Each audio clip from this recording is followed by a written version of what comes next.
eu quero compartilhar com vocês sobre a mente, nossa mente secularizada.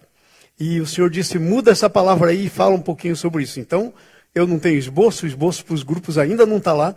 Eu pretendo fazer depois o esboço, porque não deu tempo, né? Eu acabei de mudar o sermão. E quero compartilhar com vocês isso, sobre a secularização da nossa mente. O Romanos 12 diz assim, rogo-vos, pois, irmãos, pelas misericórdias de Deus, que apresenteis os vossos corpos por sacrifício vivo, santo e agradável a Deus, que é o vosso culto racional. Não vos conformeis com este século, mas transformai-vos pela renovação da vossa mente, para que possais experimentar qual seja a boa, santa e agradável vontade de Deus para convosco.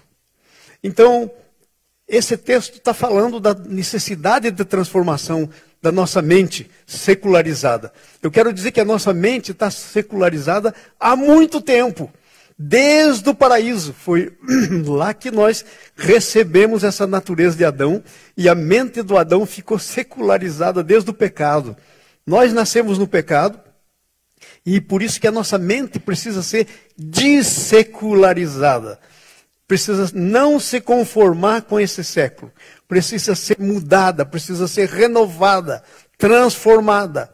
Ok? Entrar numa outra forma. Então, à medida que eu pensava nisso a semana passada, essa semana, eu estava pensando que nós estamos com um problema hoje em dia, que não é só o problema lá do Adão e Eva, mas um problema mais sério. E eu estava lendo um livro de um camarada chamado Robert Collis. Ele é um pesquisador de Harvard, é um psiquiatra muito famoso, e ele escreveu sobre mente secularizada. Quando eu comecei a pensar nisso, eu fui lá dar uma lida no que as pessoas, que os pesquisadores, as pessoas que sabem sobre o assunto estão dizendo, né, para ficar informado. E esse Robert Collis, ele diz que existe uma marcha da ciência e da tecnologia no século XIX, XX e agora no XXI, que resultou num aumento correspondente do individualismo. Então diga comigo, individualismo. Individualismo é o que seculariza a nossa mente. E ele continua dizendo assim, que houve um aumento no individualismo e na erosão da espiritualidade. Quando o individualismo aumenta, a espiritualidade se vai.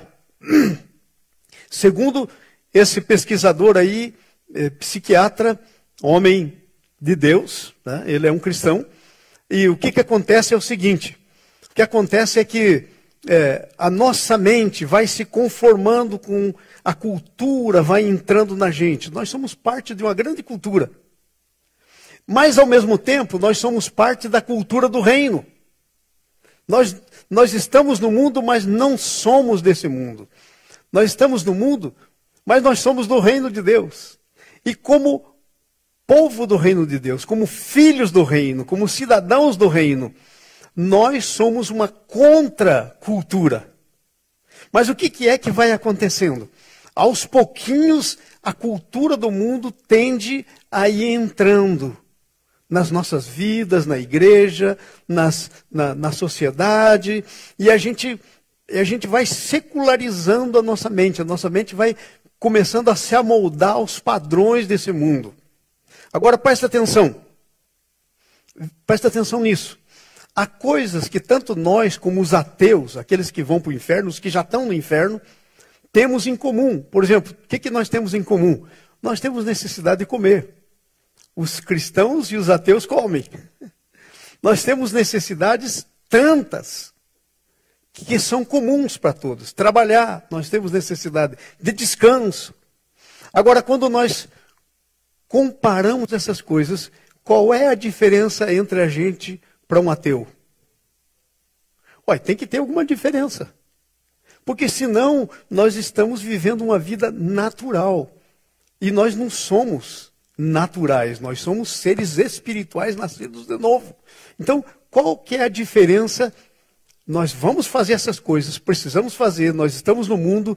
Jesus disse, Pai, não peço que tire do mundo, mas que os guardes do mal. E esse guardar do mal é justamente as nossas mentes que precisam ficar focadas no reino de Deus, em Jesus. Agora presta atenção nisso, que coisa interessante. Se não houver nenhuma diferença entre nós e os ateus, então aonde está a coisa? O que está acontecendo? Então agora nós estamos todos debaixo da mesma pressão, do vírus aí, do coronavírus. Os ateus, né? E se não houver uma diferença entre nós e eles, então o que é ser cristão? Então, a diferença entre nós e eles, irmãos, é que quando nós entramos num tempo como esse, nós temos algumas coisas que eles não têm. Por exemplo, a oração. Ateu não ora. E por isso não é atendido, porque não ora. Mas nós oramos no nome de Jesus. E o que acontece com a gente?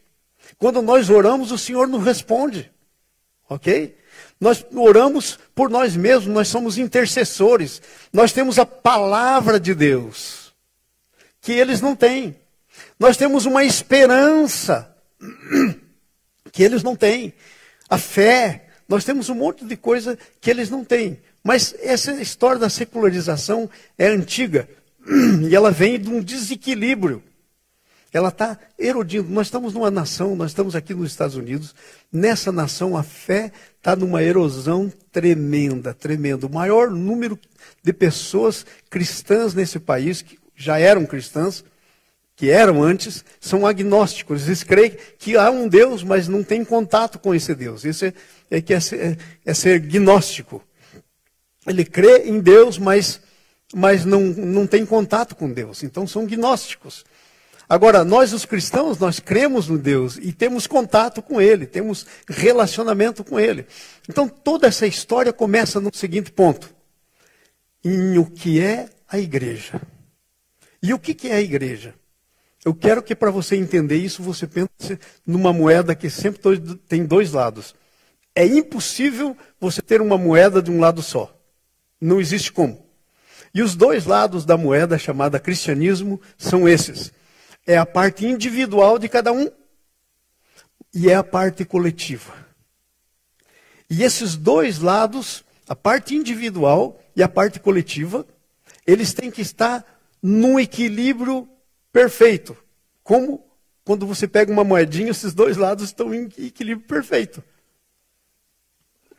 Então, esses dois lados, o lado individual e o lado coletivo da igreja.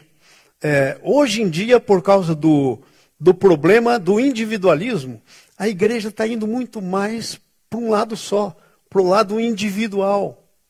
A fé é individual, eu creio assim, é assim. Não, eu estou lá na minha casa sozinho, ninguém pode ser crente sozinho. Porque tem outro lado da moeda, que nós somos membros de um só corpo. Então, o que é que está acontecendo na nossa sociedade ocidental, ou Western Society, como dizem aqui, né? Na nossa sociedade ocidental, o que está acontecendo? Nós fizemos uma releitura do Evangelho e demos uma ênfase muito maior para a parte individual. E nos tornamos cristãos individualistas. Se você pega a tua Bíblia, você vai ver que há um equilíbrio nessas coisas. Se você estuda um pouco desse assunto na Bíblia, você vai ver que, por exemplo, a crença judaica é diferente da nossa crença hoje, individualista. É muito diferente, porque aparece neles muito mais a parte coletiva do que aparece com a gente. Eles têm a parte individual. E tem que ter. Porque a salvação, Jesus morreu por cada um de nós, é individual. O marido não pode levar a esposa para o céu. Mas quando você nasce de novo, você é colocada num corpo. Você já pensou se a sua mão ficasse andando por aí? Você é membro de um corpo, essa é a parte coletiva. Então, quando você pega, por exemplo, o judaísmo, você vai ver que era uma parte bem coletiva. Inclusive, a salvação não era tido como uma coisa só individual. Se você pega, por exemplo, vamos lá em Gênesis capítulo 17, não sei se você vai ter tempo de abrir aí, porque eu quero passar aqui um tanto rápido, para não demorarmos muito, né? Nosso culto, porque pela internet é um tanto difícil porque estão em casa, então por amor a vocês, eu vou passar muito rápido aqui. No capítulo 17 é Deus fazendo a promessa para Abraão, o nosso pai. Quando Deus quis formar um povo, ele chamou Abraão para formar do Abraão esse povo. E esse povo tem origem lá no primeiro que foi, inclusive, o primeiro mártir. Quem foi o primeiro mártir da fé? Abel. Abel foi o primeiro mártir, foi a primeira pessoa que foi morta por causa da fé, foi Abel. Caim matou porque Deus agradou da oferta do Abel e não agradou da dele. Não se agradou da dele. Então o Caim foi lá e matou. Então desde Abel, Deus vem trazendo uma linha para trazer o seu Salvador, Jesus. Então quando chega em Abraão, que Deus começa a formar um povo, o que é que acontece? Lá no capítulo 17 diz assim, a promessa de Deus para Abraão. Te fartei fecundo extraordinariamente. Versículo 6. Fartei fecundo extraordinariamente. De ti farei nações e reis procederão de ti. Estabelecerei a minha aliança entre mim e ti. E a tua descendência. Olha a parte coletiva. Entre mim e ti, pessoal. Mas entre a tua descendência. A aliança não era só com Abraão, era com a descendência dele. E veja só, no decurso das suas gerações, aliança perpétua. O que quer dizer perpétua? Nunca termina, é perpétua. Aliança perpétua. Então veja só, para ser o teu Deus e o Deus da tua descendência. Olha a parte, olha a parte comunitária da igreja aí. Descrita. Agora, aí tem muita gente que vai nesse lugar aí e diz assim, não, pastor, o senhor está falando a parte comunitária da igreja, os dois lados, e o senhor está lendo lá no Velho Testamento, pastor, a igreja, já me disseram muito isso, a igreja começou no Pentecostes, duvido que você não tenha ouvido isso. A igreja começou no Pentecostes, pois bem, deixa eu te dar aqui uma dicasinha de como é que você entende a Bíblia que você tem. O nosso Deus, o plano eterno de Deus, começou muito antes, inclusive, dele gerar o Adão e a Eva. Ele já tinha um plano. Agora, então o plano de Deus nunca mudou. Deus não é um homem para mudar o seu plano. Ele teve um plano, um somente plano. E qual era o plano? Era uma família, era coletivo. Era uma família de muitos filhos semelhantes a Jesus. Romanos 8, lá pelo 27, por aí, 26, 27, 28. Era ter uma família de muitos filhos semelhantes a Jesus. Agora presta atenção na história. Então, Deus está trabalhando nesse plano. Um plano coletivo, de uma grande família. Ok? Agora, a revelação desse plano, essa é gradativa. O plano nunca mudou, mas a revelação do plano é gradativo. E sabe como aonde a igreja começou? A igreja começou quando Deus vestiu o Adão e Eva com a pele do cordeiro. Quando o Abel decidiu fazer sua oferta, porque viu seu pai e a sua mãe fazendo a oferta, aquela pele do cordeiro que Deus vestiu o Adão e a Eva era um símbolo de Deus cobrindo eles com a justiça de Cristo, a justificação que teve que acontecer por causa do pecado. Um dia a gente fala mais sobre justificação. Mas lá começou a igreja. Veja o que Paulo disse. O Paulo foi das primeiras pessoas, pelo menos que a Bíblia registra, que teve uma revelação disso e entendeu a revelação. Porque muitos profetas tiveram a revelação, falaram a revelação, mas não entenderam a revelação. Ok? Então veja o que Paulo nos diz. Capítulo 3 de Efésios, versículo 3 em diante. Paulo está orando e falando da vocação dele, do apostolado dele aos gentios. Ele diz assim, começando no 4, capítulo 3, versículo 4. Pelo que quando ledes, podeis compreender o meu discernimento no mistério de Cristo. Agora presta atenção. O qual em outras gerações não foi dado a conhecer aos filhos dos homens. Gente, quando você for para o céu, todo crente que você vai encontrar lá, desde o Abel, Sabe como é que eles foram salvos? Pelo sacrifício de Jesus. Por meio da fé. Pela graça. A salvação é pela graça, por meio da fé. Baseado no sacrifício de Jesus. Não vai ter ninguém lá no céu de outra maneira. Agora veja então, o que é que o Paulo está dizendo? Ao qual foi revelado, o qual não foi dado a conhecer aos filhos dos homens. Ele sacrificava o cordeiro. Mas ninguém tinha ideia de que aquilo era o cordeiro de Deus que tira o pecado do mundo. Quando Jesus chegou perto de João Batista, ele disse isso. Não tinha ideia. Porque a revelação é progressiva.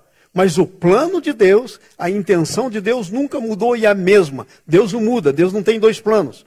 Então agora o que acontece? O Paulo diz assim, a saber, versículo 6, que os gentios são co-herdeiros e membros do mesmo corpo, coparticipantes da promessa em Cristo Jesus por meio do Evangelho. Sabe o que ele está dizendo? Que não tem dois corpos. Não tem dois corpos. Não vai ter um corpo lá no Velho Testamento, que é a igreja do Velho Testamento, que era Israel. Hoje em dia, o povo não entende a Bíblia quando lê, porque eles pensam que tem Israel e tem a igreja, duas coisas separadas. Não existe. Paulo está dizendo que ele teve uma revelação, que são cordeiros, é o mesmo. Só tem um corpo. Agora veja, o que acontece? Quando você vai para Efésios 4, olha o que está escrito aí no Efésios 4. Ele desenvolve essa ideia. Rogo-vos, pois eu, prisioneiro do Senhor, que andeis de modo digno da vocação a que fosse chamado. E ele vai dizendo aqui, com toda mansidade, humildade, longanimidade. O que é isso? Suportando outros em amor. O que é isso? Fruto do Espírito. Então, você tem que andar desenvolvendo o fruto do Espírito. Esforçando-vos diligentemente por preservar a unidade. Uma unidade. Agora, você já viu unidade de um só? Só existe unidade na diversidade. Senão é mesmo. A minha mão direita não é igual à minha mão esquerda. Mas o meu corpo está em unidade. É diferente. Unidade só existe entre os diferentes. Entre os iguais não há unidade. Para haver unidade tem que ter diferentes. Então ele diz assim, para preservar a unidade do Espírito no vínculo da paz. Agora presta atenção, versículo 4. Há somente um corpo. Gente que se converteu no Velho Testamento, se converteu por Jesus, pelo trabalho do Espírito Santo. Ninguém se converte sem o trabalho do Espírito Santo, porque é ele que convence o pecado, da justiça e do juízo. É ele que nos leva a nascer de novo. Não teve crente no Velho Testamento que vai para o céu e que se converteu, que era crente, sem o trabalho do Espírito Santo. O Espírito Santo também era o selo para o pessoal do Velho Testamento. E isso, o meu ponto hoje aqui, é que isso era comunitário. Comunitário. Não era individualista. Veja que ele diz, há só um corpo, isso é comunitário. E um só, e como também fosse chamado em um espírito, como também fosse chamados em uma só esperança da vossa vocação. Veja, o linguajar aqui é coletivo, não é individual, da vossa vocação. Há um só Senhor, uma só fé, um só batismo. Não, peraí, pastor, como é que há um só batismo? É muito simples. Lá no Antigo Testamento, tem duas coisas do Antigo Testamento que vieram para o Novo. Uma delas foi a Páscoa, que foi transformada nisso que nós fizemos agora, a Santa Ceia. Outra era a circuncisão, que era a entrada no pacto com Deus. No povo de Deus. Que nós lemos lá no Gênesis 17. Que hoje é o batismo cristão. Jesus transformou a Páscoa, ele era o Cordeiro, em Santa Ceia. Transformou a circuncisão, que era um tipo, né, uma figura, no batismo. Essas duas coisas. Se você ler essas duas coisas, nós já lemos lá em Gênesis, estatuto perpétuo. Nunca passou. Mudou a maneira de fazer. Circuncidava, agora não, agora batiza. Mas o simbolismo, o significado é exatamente o mesmo, não tem outro. Então o que acontece? Nós hoje estamos muito na parte individual da coisa. Por quê? Porque nós estamos pensando assim, não, eu posso ser um crente porque eu ouço música evangélica o dia inteiro. Domingo eu não vou na igreja porque eu vou ficar no YouTube. Gente, já pensou se a tua mão diz assim, vai aí com o resto do corpo, teu braço direito, vai aí com o resto do corpo, quero ficar em casa hoje. Nós somos um corpo, é uma coisa coletiva, que não pode ser negada. Então, o individualismo, que é o que seculariza a nossa mente, está fazendo isso. Está dando a ênfase. Está erodindo a nossa espiritualidade, como disse o Dr. Coles. Eu e Jesus só basta. Você foi batizado num corpo, diz a Bíblia. É parte de um corpo. São os dois lados da moeda. É uma decisão pessoal tua, mas quando você faz a tua decisão, você é colocado numa família. A família de Deus. Agora veja só como é que Deus trata isso lá no Velho Testamento. Lá no caso do nosso pai na fé, o Abraão, que foi nosso pai na fé. Aonde essa coisa começou. Ele diz assim, ele vai fazendo. Daí, em aliança perpétua para ser o teu Deus e o da tua descendência. Ok?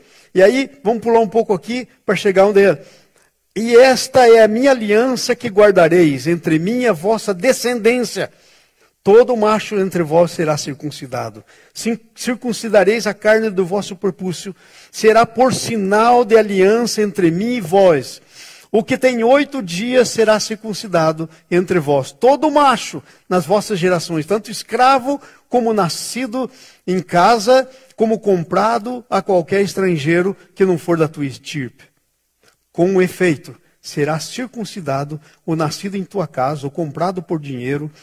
A minha aliança estará na vossa carne e será aliança perpétua. Agora presta atenção no 14. Estou lendo Gênesis 17, versículo 14 agora.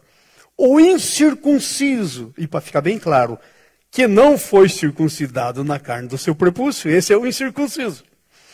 O incircunciso, essa vida será eliminada do seu povo. Se você continua pensando mais nisso, quem tirava as pessoas do reino era a igreja. Se você lê Paulo, por exemplo, eu entreguei isso para Satanás, para que seja destruída a carne e possa salvar o espírito. Há uma coisa corporativa que tá erodindo, que a erosão está levando, como a erosão aí faz. Então, é a secularização da nossa mente. Nós estamos muito no individualismo. E o Coles disse que ele acredita que a substituição da religião pela ciência tem sido e continuará sendo uma força motriz na sociedade ocidental. Veja, ciência. Quanto tempo atrás a gente tinha Facebook? Quanto tempo atrás a gente tinha YouTube? Toda essa coisa de internet. Eu me lembro, eu sou daquele tempo que eu fazia assim, para poder conectar, e quando eu conectava, meu Deus, para baixar um arquivo. Era um sacrifício. Mas a coisa cresceu tanto. Isso é a ciência. E agora o que está fazendo de erosão no cristianismo? Está deixando as pessoas lá para não sair da sua zona de conforto, fica lá na sua casa. Vou assistir o culto hoje de casa.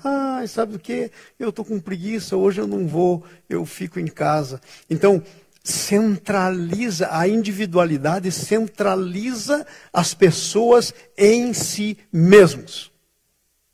As pessoas ficam centralizadas egocentricamente. É isso que é o fim da individualidade. Glória a Deus que nós não somos individualistas. Ou pelo menos pensamos que não somos. Porque se a gente parar para pensar, eu estava pensando em mim essa madrugada, enquanto Deus estava falando comigo.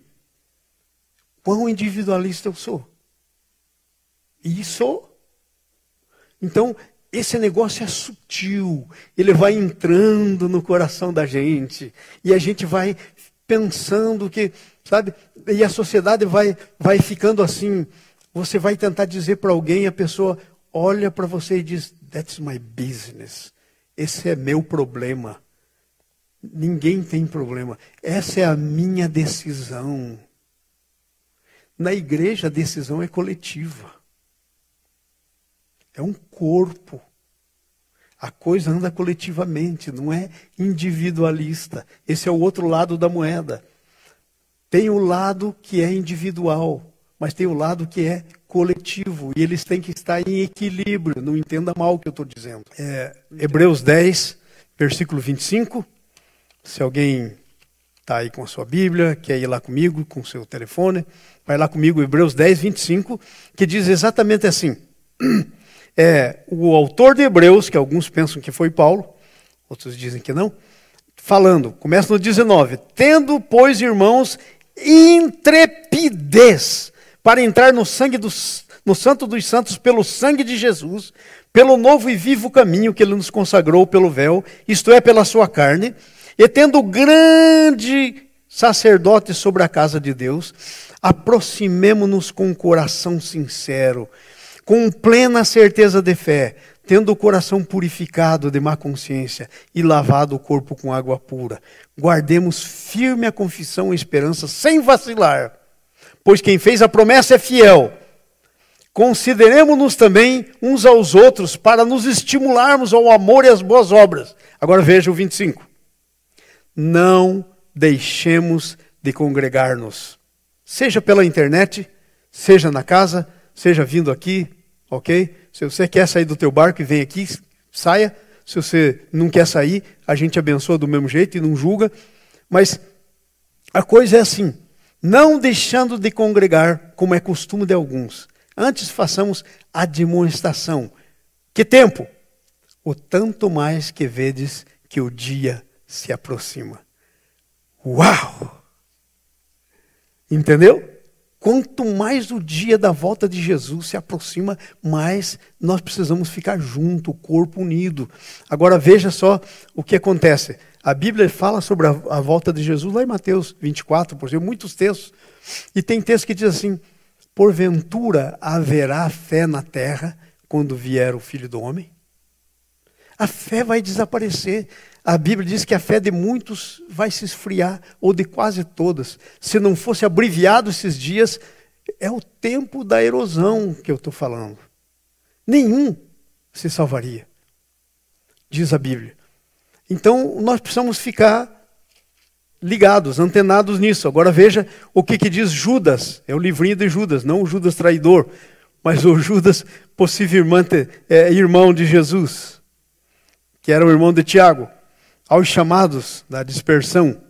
Veja o versículo 3.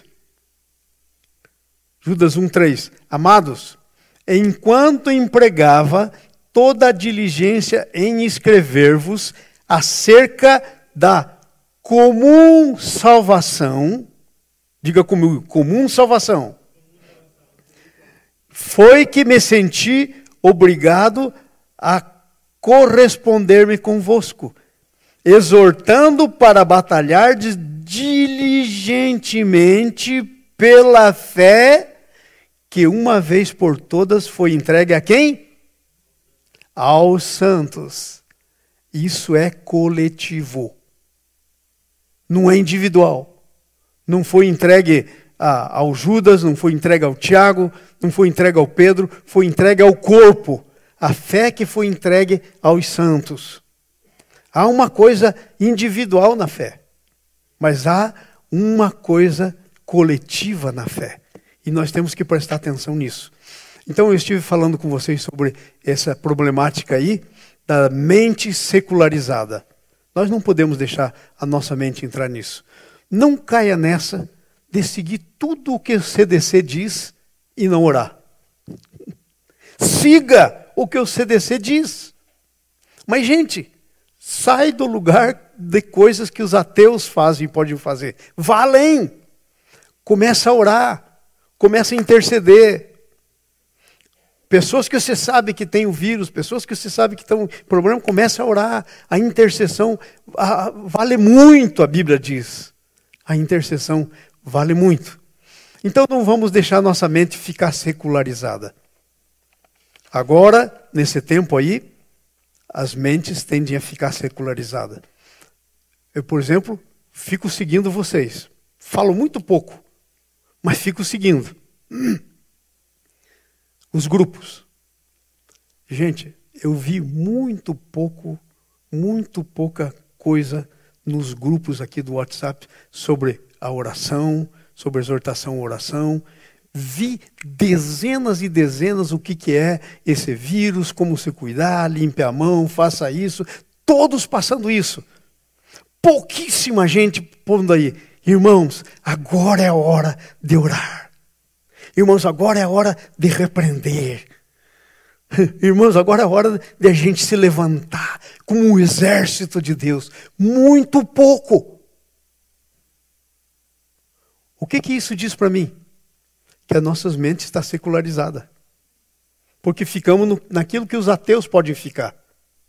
Mas se a gente ficar só naquilo que os ateus podem ficar, pobre de nós. Qual a diferença? E nós não somos desses.